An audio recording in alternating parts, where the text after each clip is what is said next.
Halo, selamat siang Sobat Genvest semuanya. Kita bertemu lagi dalam acara Klinik Saham ya. Kembali bersama kami tim Retail Research CGS International Sekuritas Indonesia. Di sini saya ada Andrian dan tentunya saya nggak sendiri, ada partner saya di sini ada siapa? Kenalin dirinya? Sharon Natasha. Oke. Dan tentunya di siang hari ini kita akan nemenin siang hari teman-teman lah ya, kurang lebih dalam 20-30 menit ke depan ya.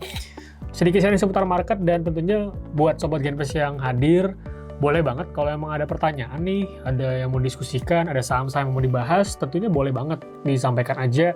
Nanti kita akan kulik bareng ya di sesi live Q&A ya. Oke, mungkin kita sedikit ulas dulu ya share ya. Market hari ini C1 gimana sharing, nampaknya market kembali lesu nih ya. Iya, Kemarin benar. sempat rebound, hari ini lesu lagi nih. Gimana coba statistiknya share? Iya, tadi untuk di sesi pertama ya, Oke. untuk perdagangan sesi 1 di tanggal 5 Februari ini nih, tadi IHSG itu mengalami penurunan di 0,58% ya. Dan ini tercatat emang penurunannya itu dari pas open tadi Andri ya. Dimana ini juga sejalan ya dengan bisa dibilang mayoritas untuk secara sektoral ya, mayoritas emang cukup tertekan. Dan tertekannya itu adalah dari saham-saham atau sektor yang emang berbobotnya cukup berat nih ya. Kalau di IHSG yang nomor 1 itu ada dari transportasi ya, itu melemah di 1,52%. Kemudian infrastruktur itu juga ada di 1,51% ya. Ini kalau infrastruktur mungkin ini bisa dibilang salah satunya ada perusahaan ini ya, saham Konglo ya. Salah satunya mungkin dari brand itu tadi juga terpantau terkoreksi, dan samping itu juga dari telekomunikasi nih. Telekomunikasi bisa dibilang mayoritas itu serentak ya mengalami pelemahan. Dari Telkom, lalu Tebik, Excel, Isat itu tercatat mayoritas semua melemah ya. Bahkan melemahnya hampir 1% dan bahkan ada juga beberapa yang di atas 2%. Dan di samping itu juga keuangan nih yang nggak kalah bisa dibilang bobotnya ini cukup signifikan ya di IHSG kita. Ya. Itu turunnya 1,14%, cukup dalam. Dan kalau diperhatiin itu sebenarnya memang dari bank-bank himbara nih Andri ya. Ya. Tadi turunnya itu wah kalau sekarang malah udah di atas 2,5% ya. Jadi udah mencapai 3%, ini memang cukup dalam banget ya. Dan di samping itu memang ada juga saham-saham atau sektor yang menguat ya. Di antaranya itu ada dari barang baku atau dari basic material. Kalau basic material ini mungkin lebih ke arah persemenan ya, yang tampaknya ini memang mengalami rebound, dan juga dari basic metal nih, kayak Inco, lalu MDKA itu mengalami penguatan ya. Jadi secara keseluruhan nih basic material menguat 1%, kemudian properti ini juga masih menguat ya di 0,97%, dan ada energi juga yang mengalami kenaikan di 0,31%.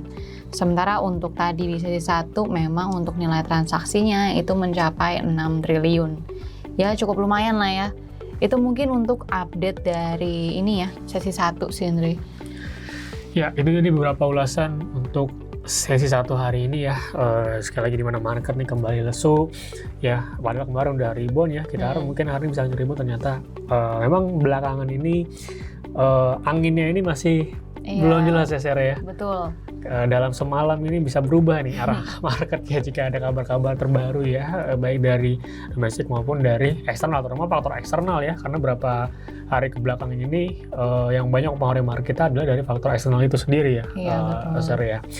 Oke, teman-teman kalau ada pertanyaan boleh banget ya dikirim aja kolom Q&A, karena harusnya banyak pertanyaan di tengah market yang cenderung uncertainty ya.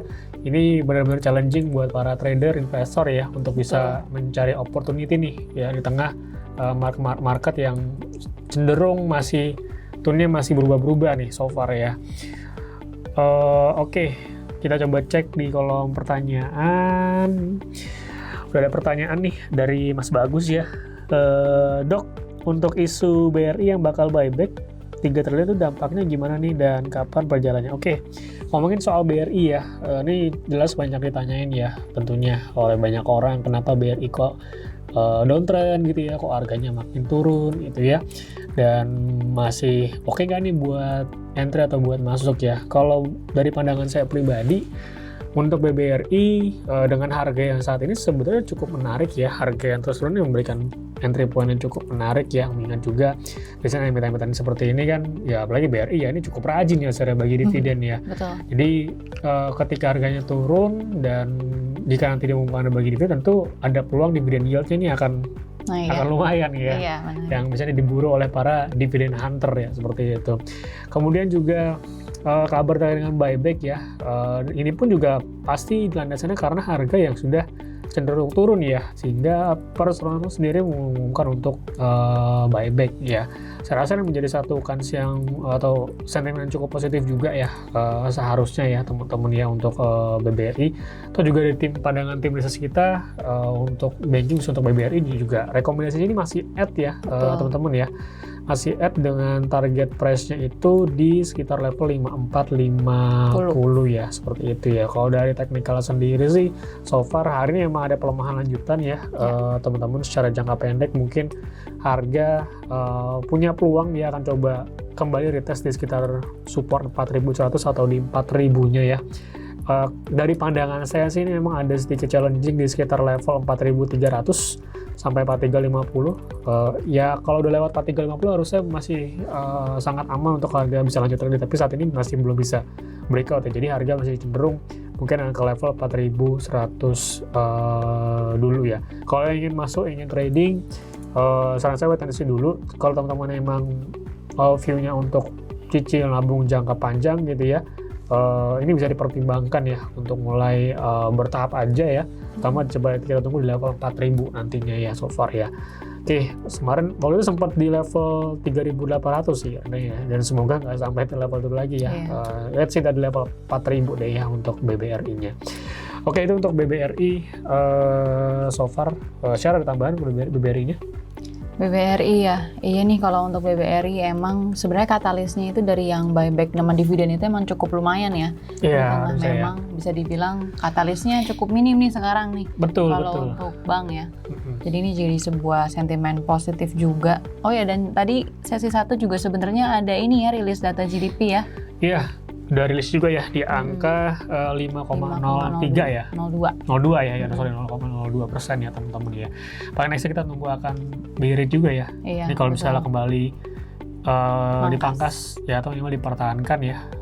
Ini mungkin bisa menjadi satu tambahan catalyst positif juga ya untuk banking, karena unexpectedly bulan lalu itu dikat ya. Padahal kadang-kadang mungkin dia akan mempertahankan, ternyata BI berani untuk nge-cut BI rate duluan ya. Dan pada saat keputusan itu banking langsung kayak hidup kembali gitu ya. Langsung bergerak ya, mengalami lonjakan kenaikan, ada rebound di sana ya.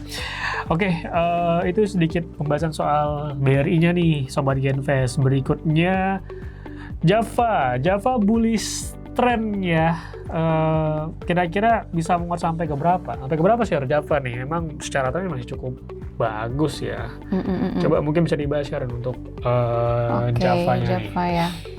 Iya, ini Java emang lagi bullish trend ya, dan bisa dibilang nih emang sentimennya lagi bisa dibilang bagus nih kalau untuk Java ya. Iya, apalagi betul. Di Q1 nih menjelang kita udah memasukin momen lebaran nih bentar lagi. Yes, nggak terasa ya. Iya. Ini udah masuk Februari, nanti akhir Februari udah puasa Ramadan ya, betul. Iya, biasanya emang terkenal juga ya, emang udah banyak juga yang tahu kalau biasanya di momen-momen lebaran tuh emang permintaan ayam naik ya. Iya, secara musiman. Lebaran emang permintaan akan perunggasannya mengalami kenaikan biasanya, betul. Iya, dan di samping itu juga memang ya kalau untuk di kuartal 4 sendiri ini diperkirain memang kalau untuk kinerja dari Java ini masih tetap solid nih, dan ini belum rilis, jadi diharapinnya bisa jadi booster lah ya untuk di Q1 ini.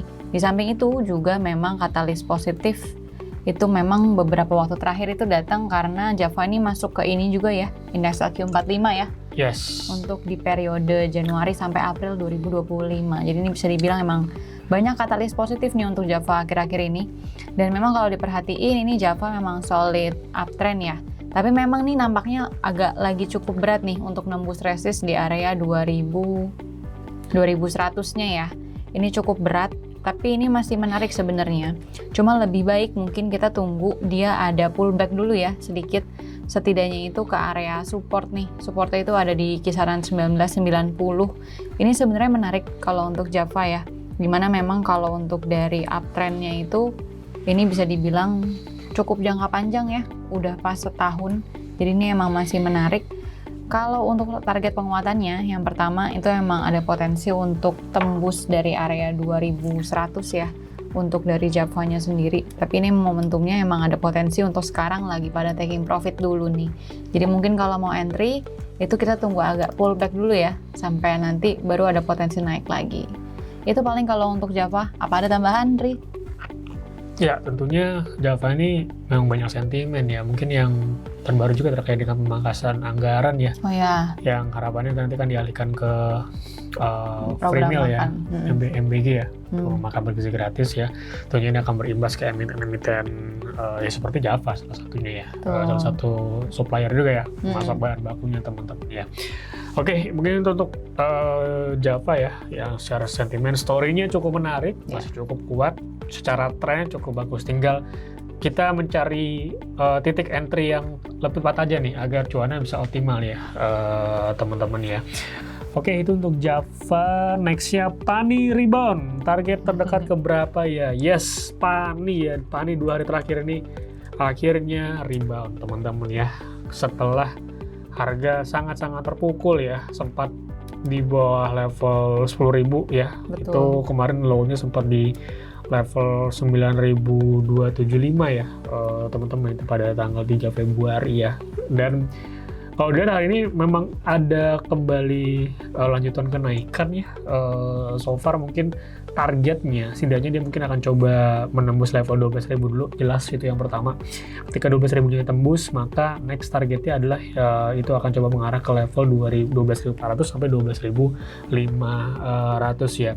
Tapi perlu mungkin sedikit saya beri saran atau saya sampaikan bahwa ini saham yang memang cukup volatil, teman-teman. Jadi ketika teman-teman entry, dan tentunya harus punya trading plan ya, dan tahu area stop loss-nya berapa, karena kita tetap mewaspadai adanya pullback yang bisa saja tidak tahu kapan datang gitu, bisa tiba-tiba ya. Jadi mengantisipasi adanya kerugian-kerugian yang nantinya bisa membuat kita kurang nyaman gitu tadinya karena kita mengalami loss yang begitu signifikan. Karena itu tadi teman-teman, ini cukup volatil. Jadi menurut saya juga mungkin pada saat penurunan kemarin ini banyak yang spike buy juga nih. Kalau secara yang mumpung harga masih lagi turun di bawah 10.000, akhirnya banyak yang spike buy juga dan buat harga sampai 4.000-nya terdekat sih akan ya ke 12.000 dulu ya. Tapi kalau 12.000-nya ini lagi-lagi nggak bisa tembus ya, karena secara tren ini masih downtrend ya, kita nggak bisa bantah trennya masih downtrend ya. Mungkin kalau kembali turun ya harga akan tentunya akan balik ke level 10.000 ya, 10.000 atau mungkin ke level 9.800 ya. Itu untuk Pani ya, terdekatnya. Ada sesuatu yang mau kita spill nih ke Sobat Genvest. Apa tuh, share? Kasih paham ya. Jadi emang tahun ini, bulan ini kan kita lagi memperingati ya, kita ada merayakan Imlek ya. Betul. Jadi emang untuk di bulan ini nih, dari 20 Januari sampai kalau nggak salah tanggal 20 Februari ya, itu kita ada promo Snack Fortune ya. Jadi untuk Sobat Genvest yang mau tahu, mungkin bisa banget untuk kepo ini ke Instagram kita, atau mungkin kalau mau buka website kita, itu juga bisa ya. Jadi itu emang bisa menguntungkan untuk Sobat Genvest semua, terutama memang untuk teman-teman yang mungkin belum jadi investor nih di sekuritas kita. Jadi itu bisa jadi sebuah promo yang bisa dimanfaatin ya untuk teman-teman. Iya. Karena lumayan banget nih, sayang kalau di skip ya. Oh ya, sampai 21 Februari ya? Oke, jadi sampai 21 Februari teman, karena tentunya promo ini terbatas gitu ya. Betul. Jadi harus segera buru-buru ya, segera dikejar ya untuk promo tersebut. Oke. Ya, kita bisa akhiri untuk sesi klinik saham kali ini. Thank you buat Sobat Genvest yang udah hadir, yang udah nonton. Nanti kita jumpa lagi di sesi klinik saham berikutnya. Disclaimer on ya, share ya, tentunya segala opini yang kita sampaikan tadi, disclaimer on, untuk keputusan investasi ada di tangan teman-teman semuanya. Betul. Thank you Sobat Genvest, sehat-sehat selalu ya. Semoga portonya semakin cuan ya. See you di klinik saham berikutnya. Bye bye. Bye bye.